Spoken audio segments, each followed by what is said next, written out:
Most people don't realize it. But the reason manifestation feels hard, confusing, or even draining has nothing to do with the method and everything to do with the mindset behind it. From the very beginning, people are often handed this unspoken rulebook that makes them treat manifesting like some kind of fragile ritual, where every thought has to be perfect, every emotion has to be high vibe, and one bad day can supposedly undo everything. That's exactly where things start to fall apart. It turns into pressure. It turns into a performance. And the joy, the imagination, the flow, all of that disappears. But here's the truth that shatters all of that. Manifesting isn't supposed to be a struggle. It's not supposed to feel like a test. It's not about earning something by proving yourself worthy. Manifesting is a game. And that one shift in perspective changes everything. It's a game of belief, a game of imagination, a game of alignment, not perfection. That's why this channel is called Game of Beliefs, because every result, every pattern, every experience is being shaped by the beliefs being played with underneath the surface. The ones that say it's hard, the ones that say it takes forever, the ones that say it's working for others but not for you. These beliefs aren't facts, they're just the current rules of the game, and they can be changed at any moment. But most people don't change the rules, they just try harder within the old ones. They overthink, they micromanage, they check for signs every 5 minutes and feel crushed when nothing shows up. That's not manifesting. That's fear wearing a spiritual mask. The real shift happens when manifesting is no longer about chasing something outside, but about playing with something inside. It becomes lighter, not because life suddenly becomes easy, but because the approach becomes softer, more natural, more curious. Manifesting works best when it's not being forced. It's not about being perfect, it's about being present. The moment the game is remembered, the energy changes. There's no need to hustle, no need to earn, no need to constantly ask if it's working. Because the one who truly plays the game doesn't ask if it's working. They know it is, because their belief already declares it done. So the next time things feel heavy or stuck, stop and ask, am I playing the game, or am I treating it like punishment? Because the difference between struggle and flow is just a belief. And the one who's willing to believe something new is already winning. Every game has its own rules. Some games reward logic, some reward speed. But this one, the game of manifesting, rewards imagination. And not just casual daydreaming or surface-level thinking, but real imagination, the kind that dares to feel something before it's even visible, the kind that's willing to move first in the unseen and trust that the seen will catch up. That's the power that's been buried under all the overthinking and control, the raw, effortless ability to shift states just by deciding to. That's what makes this whole thing feel like magic when it clicks, because it's not about chasing results, it's about becoming the version of self that already lives in the end. And that version doesn't wait, it chooses. The crazy thing is, most people don't even realize the game is already being played every single day. Every assumption, every reaction, every identity being worn as a move on the board. Most of it happens on autopilot, through old stories, inherited beliefs, and unconscious reactions to the world. And that's exactly why it feels so out of control. But the moment imagination is brought back into the picture, the moment it's realized that this reality isn't happening to anyone but through them, something cracks open. The game becomes visible, and the advantage returns to the one who stops reacting and starts imagining again. That's the heart of Game of Beliefs. It's not about avoiding pain or pretending everything is perfect. It's about learning how to shift internally, not because it changes things instantly like magic, but because it returns power to where it belongs. Most people are trying to control the outcome without touching the identity that's still living in the old story. But manifesting doesn't work that way. This game doesn't bend to control, it responds to the clarity of assumption. And assumption is born in imagination. Imagination is the only place where it's possible to move freely. It's the only space where there are no limits, no timelines, no doubts unless they're brought in by habit. And when imagination is used on purpose, not just to escape the present but to define it from within, something real starts to shift. The world begins to echo the new belief. Circumstances start bending, and what once felt impossible starts feeling natural. That's not a coincidence. That's the game working the way it was always designed to.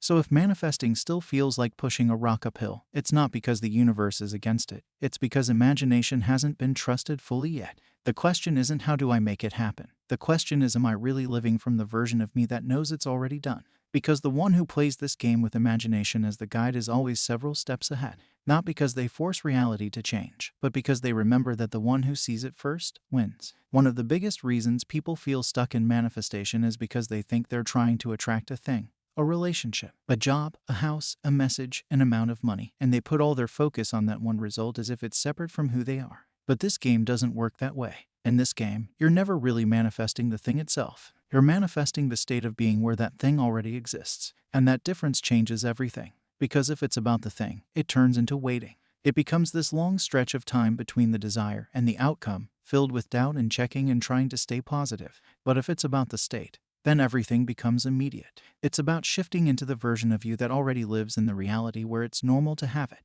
It's not a waiting game, it's a being game. That's what most people miss when they try to make something happen. They think they need to act differently or script the right words or force the right energy into their visualization. But the real move isn't on the outside. It's not about effort. It's about shifting from one version of identity to another. Because once the identity changes, the outside world always follows. That's not philosophy, that's mechanics. It's how this game has always worked. And once that's really seen, it feels like a cheat code. It's like discovering that the thing being chased was never the goal. It was the mirror showing what state you've been living in all along. This is why Game of Beliefs isn't about manifesting stuff just to prove it works. It's about going deeper, about understanding that you're never attracting, you're selecting. The state already exists. The version of life where it's normal to be loved, successful, safe, at peace, it's already part of the field. You're not here to force it into existence. You're here to occupy it, to wear it, to live in it inwardly before it even shows up. And from that place, it has to show up, because reality can only echo what you're being. Trying to manifest from a state of lack only extends the lack. Trying to affirm something you don't believe only creates more noise. But when you stop focusing on the outer result and start aligning with the inner identity that already has it, everything becomes smoother. The resistance fades. The checking stops. And even if nothing changes right away, the inner peace becomes so real that it doesn't even matter, because the shift has already happened where it counts. So the question is never how do I get it? The real question is who am I being? Because that's what you're always manifesting. A reflection of the state you're loyal to. And once you pick the state with full faith, you stop chasing and start choosing. That's when the game bends. There's a moment in this journey when something strange happens. After trying so hard to manifest something, after all the affirmations, visualizations, and effort, there comes a point where you just stop. Not out of frustration. Not because you gave up, but because something inside you shifts. The desperation fades. The needing goes quiet. And what's left is peace. That's the turning point. That's the moment where the game actually begins to work. Because the one playing it has stopped playing it like a battle. When manifesting is no longer about needing to win, it becomes so much easier to actually receive. And that's the paradox most people miss. The less you need the thing to prove your power, the more powerful you become. When you stop trying to control everything, the game becomes fluid. You start to notice that all the resistance, all the confusion, all the emotional burnout was never coming from the desire itself. It was coming from the fear of not getting it. That fear made everything heavy. But when that fear is gone, there's nothing left to block it. The desire becomes light, playful, magnetic. That's why Game of Beliefs isn't about manifesting from urgency. It's about shifting the entire foundation underneath the desire. Because once the foundation is stable, once the self is no longer seeking to prove, chase, or perform, the outer world naturally aligns with that calm inner state. This is what people mean when they say detach. But it's not detachment from caring, it's detachment from needing. Because need always comes from lack, but play comes from power. Think about it like this. No one plays a game with clenched fists and desperate energy. That's not a game. That's survival. And manifesting from survival mode only brings more situations that feel like survival. But when you remember that it's a game, a belief game, a state game, a trust game, then even the waiting becomes part of the fun. It's not about time anymore. It's about alignment. And that means the only thing you ever need to do is return to the version of you that already has nothing to prove. That version is calm, confident, still. It doesn't react to the 3D world like it's some authority figure. It doesn't freak out when things seem slow or off track.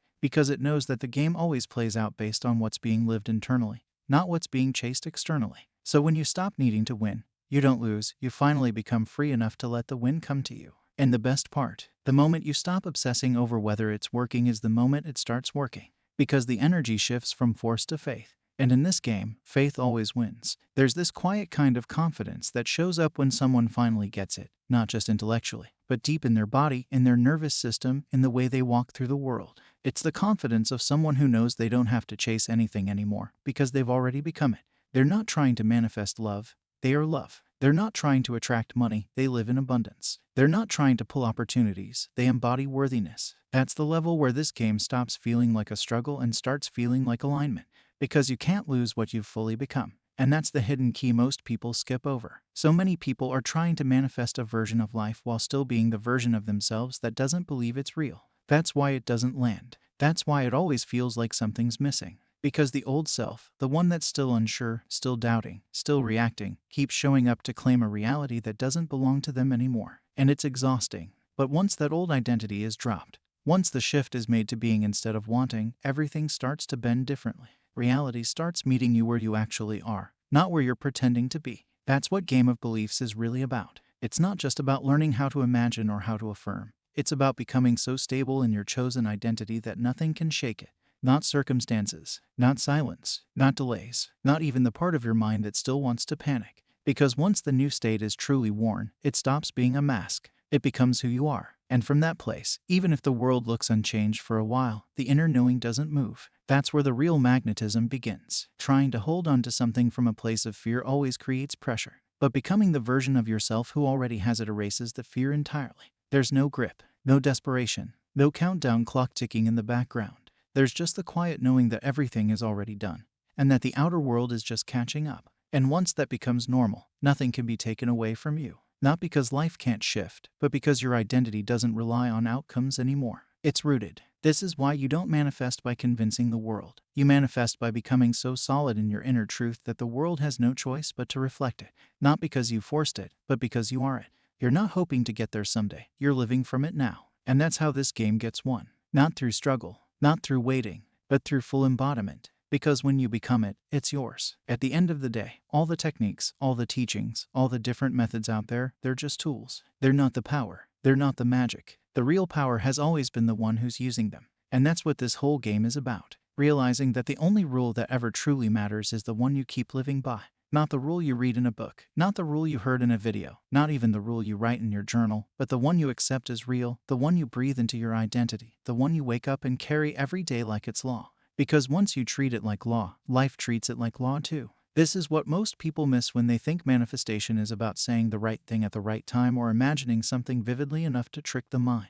But this game isn't about tricking the mind. It's about aligning with truth. And the truth is, whatever you're being on the inside, the world eventually has to reflect it on the outside. That's not a theory. That's a pattern that never fails. And once you see that the world isn't reacting to your wants but to your state, everything changes. You stop trying to bend the rules. You start realizing you've been writing them all along. That's the whole heart of Game of Beliefs. It's not about collecting more information. It's about choosing the version of reality that feels true to your soul, and then committing to it.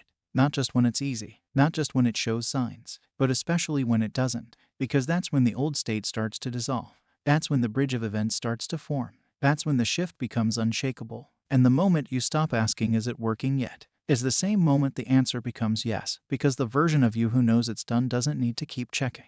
The game was never to get something. It was to remember who you are, to remember the freedom you already had, to stop being hypnotized by what you see and start being loyal to what you know. Because if you know it's yours, then you walk differently, you respond differently. You don't fall apart when the 3D doesn't match. You just hold your state with quiet strength and let the rest catch up. So if there's one rule to keep in this game, it's this: reality isn't something you chase, it's something you wear. Not because you're faking it, but because you finally remembered that the real you never had to force anything to begin with. It was always a game of belief. And the moment you believe differently, the game plays differently. And just like that, you win without trying to win. You shift without fighting. You manifest without chasing. Because the game was never rigged against you. You just forgot you were the one holding the controller all along. If this shifted something inside you, drop a comment below and share what rule you're ready to live by. Because the moment you choose your truth, the game truly changes. I will meet you with another golden nugget. Happy manifesting.